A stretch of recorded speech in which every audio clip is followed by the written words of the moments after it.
কিন্তু শিৱসাগৰত যেনেকৈ উন্নয়ন হ'ব লাগিছিল বা শিৱসাগৰত যিখিনি কাম আগতকৈ হ'ব লাগিছিল সেইখিনি তেনেকৈ হোৱা নাই যে বৰ্তমানৰ বিধায়কজনে বাৰে বাৰে শিৱসাগৰৰ যিজন বিধায়ক তেখেতে বাৰে বাৰে কংগ্ৰেছ পাৰ্টিক ডেডলাইন দিয়ে এই ডেডলাইন দি থাকোঁতে আমাৰ এটা সন্দেহ হয় ক'ৰবাত তেখেত কাৰোবাৰ মতে পৰিচালিত হৈছে নেকি কাৰোবাৰ মতে মানে বুজি পাইছে নহয় কাৰোবাৰ মতে পৰিচালিত হৈছে নেকি সেইকাৰণে আৰু যদি তেনেকুৱা এখন দলং হৈ উঠে দিচাংমুখৰ পৰা টেকেলিফুটালৈ ঢকুৱাখানাৰ টেকেলিফুটালৈ যদি হৈ উঠে নিশ্চয় পৰ্যটকৰ ক্ষেত্ৰত দিচাংমুখখন বহুত আগবাঢ়ি যাব 2024 চনৰ নিৰ্বাচন সমাগত আৰু বৰ্তমান সময়ত আমি নিৰ্বাচনৰ কাৰণে অসমৰ প্ৰতিখন জিলাতে প্ৰতিজন যুৱ নেতা বা প্ৰতিজন নেতাই আচলতে কি ধৰণে তেওঁলোকে প্ৰস্তুতি চলাইছে সেই বিষয়ে জানিবলৈ চেষ্টা কৰিম আৰু ৰাইজক আচলতে তেওঁলোকে কিদৰে আস্থাভাজন কৰিছে ৰাইজে আচলতে কি ধৰণৰ কেনে ধৰণৰ নেতা বিচাৰে তেওঁলোকৰ কাম কৰিব পাৰিবনে নোৱাৰিব এনে ধৰণৰ কাৰ্যক্ৰমণিকা বা কি ধৰণৰ কাৰ্যক্ৰমণিকাৰে আগবাঢ়িছে এই কথাবোৰ জানিবলৈ আমি আগবাঢ়ি আহিছো আৰু আমাৰ হৈতে আজি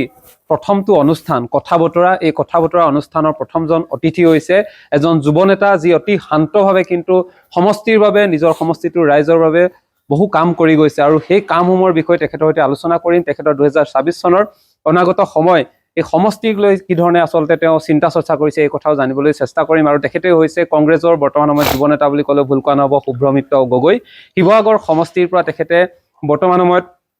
প্ৰাৰ্থিত্বৰ বাবে আবেদনো আগবঢ়াইছে আৰু তেখেতে কি ধৰণে আচলতে পৰিকল্পনা কৰিছে এই বিষয়ে আমি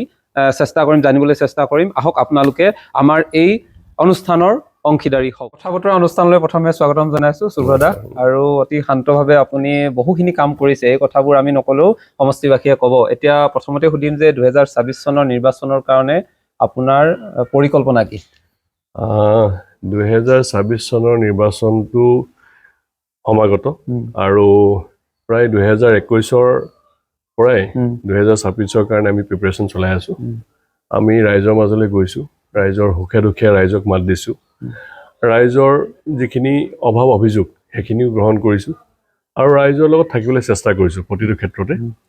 আৰু সেইকাৰণে ভাবিছোঁ যে 26ৰ যিহেতু নিৰ্বাচন সমাগত আৰু আচলতে 26ত ৰাইজে এটা পৰিৱৰ্তন বিচাৰিছে অসমত আৰু ইতিমধ্যে ৰাইজে আমি জানো যে ৰাইজে ৰজা আৰু ৰাইজে যি ডিচিশ্যন ল'ব সেইটোকে আমি গ্ৰহণ কৰিলোঁ অসমৰ প্ৰতিটো সমষ্টিৰ ভিতৰতে আটাইতকৈ এটা যদি নাম থকা বা ইতিহাস প্ৰসিদ্ধ সমষ্টি বুলি ক'লে শিৱসাগৰ সমষ্টি আৰু যি শিৱসাগৰ সমষ্টিৰ লৈ মানে কেন্দ্ৰস্থল বুলি ক'লে ভুল কোৱা নহ'ব এতিয়া শিৱসাগৰ সমষ্টিত বিধায়ক হিচাপে অখিল গগৈ আছে আৰু বৰ্তমান সময়ত এই সমষ্টিটোৰ কাম কাজ কি ধৰণে হৈছে বুলি আপুনি ভাবে আচলতে তেখেত এজন বিৰোধী বিধায়ক আমি সেইটো নুই কৰিব নোৱাৰোঁ আৰু তেখেতে কি কৰিছে কি নাই কৰা আমি নাজানো কিন্তু শিৱসাগৰত যেনেকৈ উন্নয়ন হ'ব লাগিছিল বা শিৱসাগৰত যিখিনি কাম আগতকৈ হ'ব লাগিছিল সেইখিনি তেনেকৈ হোৱা নাই আজি আপুনি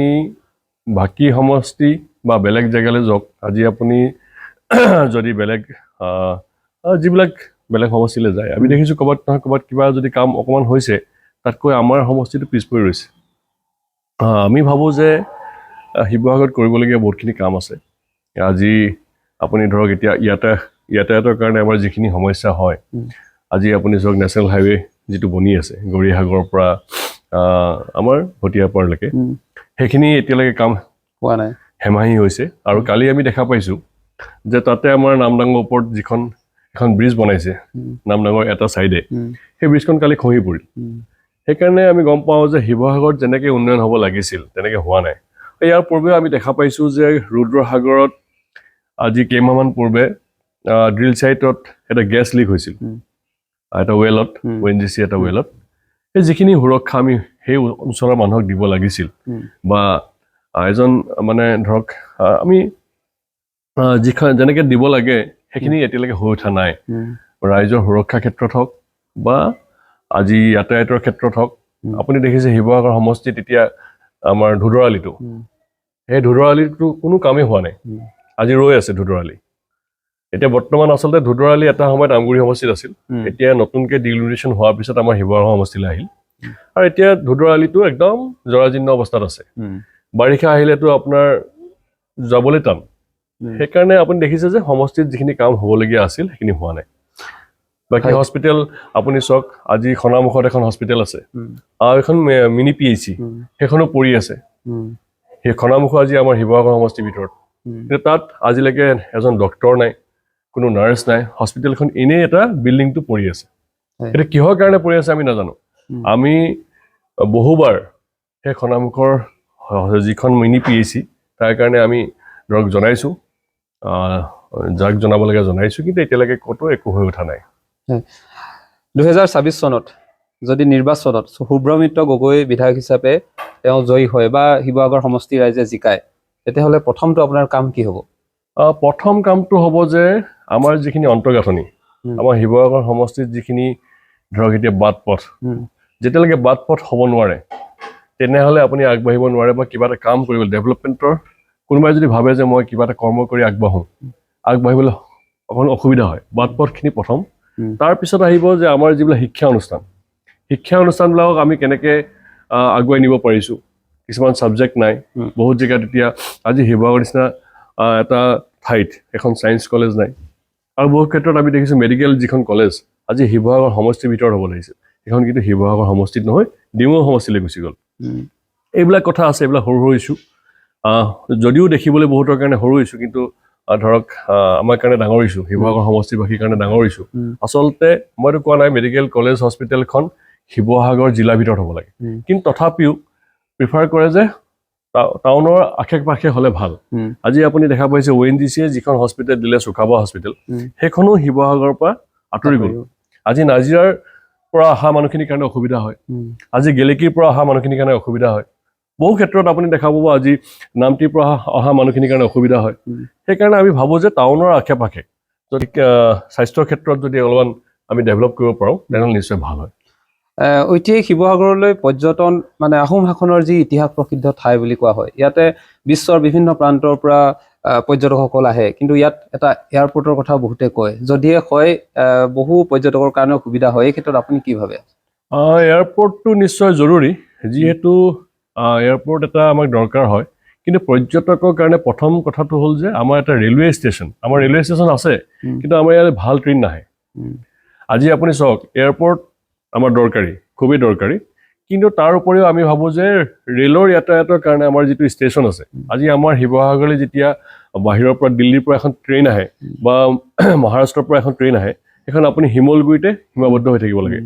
শিৱসাগৰলৈ ডাইৰেক্ট কানেকশ্যন কোনো নাই আমি বিচাৰোঁ যে শিৱসাগৰ যিহেতু এটা ষ্টেচন আছে শিৱসাগৰ টাউনৰ মাজমজিয়াত সেই ষ্টেচনলৈ আমাৰ ধৰক ৰাজধানী নিচিনা এক্সপ্ৰেছ বা বাহিৰৰ পৰা যিবিলাক অৱধ আছাম বা তেনেকুৱা যিবিলাক এক্সপ্ৰেছ আছে সেইবিলাক যাতে আমাৰ ইয়াত সোমায় আৰু ধৰক পৰ্যটকৰ কাৰণে অকণ সুবিধা হয় আৰু যিহেতু এয়াৰপৰ্টৰ কথা আপুনি কৈছে এয়াৰপৰ্ট যোৰহাট আমাৰ দাঁতি কাষতে আছে আমাৰ ইয়াৰ পৰা ধৰক 1 ঘণ্টা লাগে তালৈকে আমি এতিয়ালৈকে জানো যে আমাৰ সাংসদগৰাকীৰ প্ৰস্তাক্ষেপত মানে তেখেতৰ চেষ্টাত ধৰক আমি কেইদিনমান পূৰ্বৰ পৰা এখন দিল্লীলৈ অহা ডাইৰেক্ট ফ্লাইট যোৰহাটলৈ অহা এখন আমি পাইছোঁ তাৰপিছত আমি ভাবোঁ যে আমাৰ ইয়াত এটা মিনি এয়াৰপৰ্ট লাগে মিনি এয়াৰপৰ্ট এটা লাগে ধৰক কেতিয়াবা ইমাৰ্জেঞ্চিৰ কাৰণে সেইকাৰণে আমি চৰকাৰখনক আমি তেওঁলোকক অনুৰোধ কৰিছোঁ যাতে পাৰে যদি এটা মিনি এয়াৰপৰ্ট দিব লাগে হয় আৰু আপুনি শিৱসাগৰ সমষ্টিত যথেষ্ট কাম কৰিছে যুৱ নেতা হিচাপে আপুনি এই ক্ষেত্ৰত কি ক'ব যে যিহেতু দিচাংমুখ বনভোজস্থলী হিচাপে খ্যাত কিন্তু দিচাংমুখৰ পৰা অলপ গৈ ব্ৰহ্মপুত্ৰ পাৰ হ'লেই লখিমপুৰ পাই ঢকুৱাখানা পায় কিন্তু আমি দেখোঁ যে প্ৰতিদিনে এইফালে ফেৰীৰ জৰিয়তে মানুহ অহা যোৱা কৰে তেওঁলোকৰ বহুতে চাকৰি কৰে বা তেওঁলোকৰ বিভিন্ন কামত অহা যোৱা কৰিব লগা হয় ইয়াত এখন দলং নাই দলঙৰ কথা বহু আগতে ওলাইছিল যদিও সেই দলংখন এতিয়ালৈকে হৈ উঠা নাই এই ক্ষেত্ৰত আপুনি কি ক'ব মোৰ এটা কথা মনত আছে যে যেতিয়া কেন্দ্ৰত UPA চৰকাৰ আছিল সেইটো সময়ত কেন্দ্ৰত UPA চৰকাৰে পাৰ্লিয়ামেণ্টত এটা তেওঁলোকে প্ৰস্তাৱ ৰাখিছিল যে দিচাংমুখৰ পৰা টেকেলিফুটালৈ ঢকুৱাখানাৰ টেকেলিফুটালৈ এখন দলং হৈ উঠিব বুলি কিন্তু বিগত দিনত আমি দেখা পাইছোঁ তেনেকুৱা কোনো এই বৰ্তমান যিখন বিজেপি চৰকাৰ আছে তেওঁলোকে তেনেকুৱা কোনো পদক্ষেপ লোৱা নাই আৰু যদি তেনেকুৱা এখন দলং হৈ উঠে দিচাংমুখৰ পৰা টেকেলিফুটালৈ ঢকুৱাখানাৰ টেকেলিফুটালৈ যদি হৈ উঠে নিশ্চয় পৰ্যটকৰ ক্ষেত্ৰত দিচাংমুখখন বহুত আগবাঢ়ি যাব অকল দিচাংমুখে নহয় ঢকুৱাখানাও আগবাঢ়ি যাব আজি দিচাংমুখত পৰ্যটকৰ কাৰণে বহুত স্কোপ আছে এতিয়া আপোনালোকে দেখিছে যে আজি পিকনিক এতিয়া বনভোজলৈ মানুহ যায় এতিয়া আৰু লগতে আমি সৰু সৰু মিনি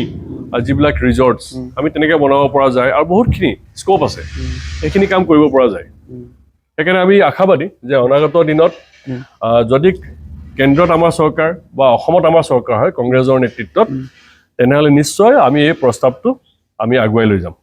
এতিয়া বিৰোধীক লৈ অসমৰ ৰাইজে বিচাৰিছে বিৰোধী একত্ৰিত হোৱাটো, আৰু এতিয়া শিৱসাগৰত যদি ক'বলৈ যোৱা হয় বিৰোধীৰ বিধায়ক হিচাপে অখিল গগৈ আছে, আৰু এতিয়া আপুনি কংগ্ৰেছৰ ফালৰ পৰা যুৱ নেতা হিচাপে শুভ্ৰমিত্ৰ গগৈ নাম ওলাইছে।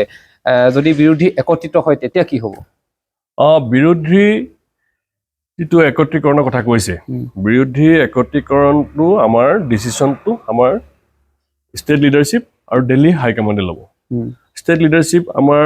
গৌৰৱ গগৈ ডাঙৰীয়া, আমাৰ দেৱব্ৰত শইকীয়া ডাঙৰীয়া, আমাৰ যিকেইজন সাংসদ আৰু আমাৰ যিকেইজন গণ্যমান্য ব্যক্তি তেওঁলোকে এইটো ডিচিশ্যন ল'ব। আৰু এতিয়া ইতিমধ্যে তেওঁলোকে কৈছে যে আমি একত্ৰিতভাৱে আগবাঢ়িম,